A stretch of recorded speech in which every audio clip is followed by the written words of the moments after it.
L'Agence congolaise de prestations et services SARL, la solution rapide pour toute activité des transactions immobilières en République démocratique du Congo.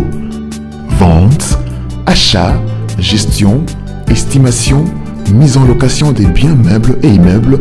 Contactez-nous au +243 85 27 79 630. Vous avez une parcelle à vendre, un terrain, une villa, une concession. Oji mamacita, tu es tant de qui de moi de nous pour toi je t'ai redessus ça. Vas-y mamacita, Oji mamacita, en plan ensemble je t'ai dit je t'aime à travers le milinga. Oji mamacita, tu es tant de qui de moi de nous pour toi je t'ai redessus ça.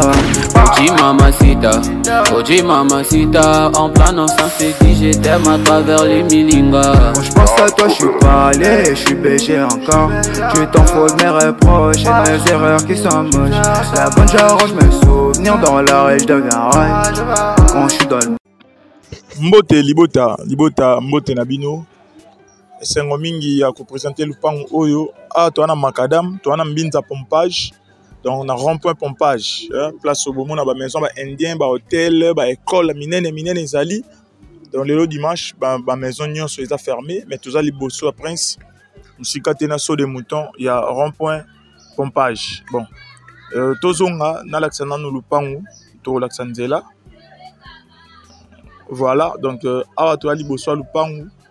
Lupango yango place ba moto wana ezali, ba malewa wana ezali, place ba ngar o ya blezo mona na wana.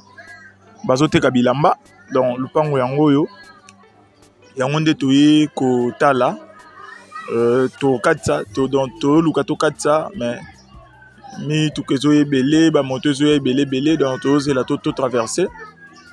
Dans le baki a to na commune ngaliema na mbinza pompage, dans le pan na macadam. Oyo zama ba indien, ba société oyo ba linga ko ba banque, dans le pan bandi awa, idéal coin idéal pour na ba banque, pour na salle hôpital, pour na rotonga orphelinat et lo nyos oyo lukotonga awa ko simba parce que to na macadam. Dans le pan ekei et tina batol oyo ya rouge toko tano na kati. Voilà, donc 4 lupango yango. Lupango eza 17 mètres et demi sur 33. Donc 17 mètres et demi sur 33. Yango yo oyo bomona oyo eza fondation mais basalara lokola cave na se place bomona mo liboso kuna eza na bandako mo eza wana ba maison commerciale monsieur yango oyo eza malewa dans les deux dimanche bomoni macadam yango yo. Macadam yango yo en face na biso to un hôtel, en face na biso wana place ba betara ba brique bateka ba mituka. Donc oyo en face na biso oyo to mona oyo eza hôtel, oyo to mona wana kuneza immeuble ya ba indien Congo Fitir na hôtel. Donc eza Congo Fitir na se ba maison commerciale na hôtel place ba indien balalaka place bateka biloro na bango.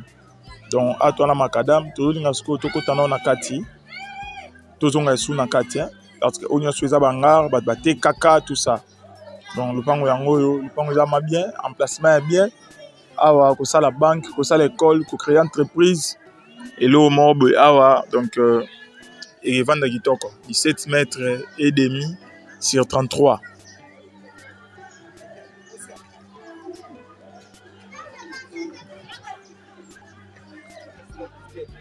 Donc à tout évoluer na sima auto mon jaune noir et ça école wa sima les écoles et puis mi pandi tout ça. Donc à la place hôtel mi awa na c et ça cave bat baza wana dans le pan oyo babandi on a pris à $250,000 à discuter. Donc ils ont un emplacement mora bien pour nous créer une société banque entreprise hôpital dans l'union sur le co créer à Egosimba. Bon mon ba voisin bazana dans la sima wana place eloko na blazo mona na eza macadam.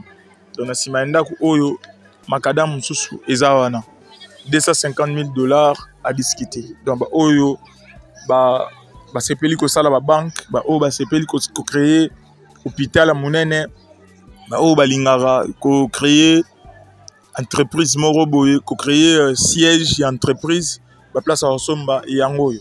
Donc, awa, na ba kanda pe togo chape ba appartement et aussi ba très bien pour les en macadam. Donc, possibilité morcellement ezali, mais idéal est à côté canyon sort. Donc, le pan est tina sekuna. Place n'était automona ezali. $250,000 à discuter. Donc, au bas vous intéressé pour créer une entreprise na babiloko na lobby. To bengani na numéro oyo eza affiché na C yaba écran na biso. Donc parcelle est en haut 17 mètres et demi sur 33. Eza na macadam na commune Ngaliema Mbinza pompage non loin ya saut des moutons. Donc sur macadam coin idéal pour na bande na biso ba commerçant.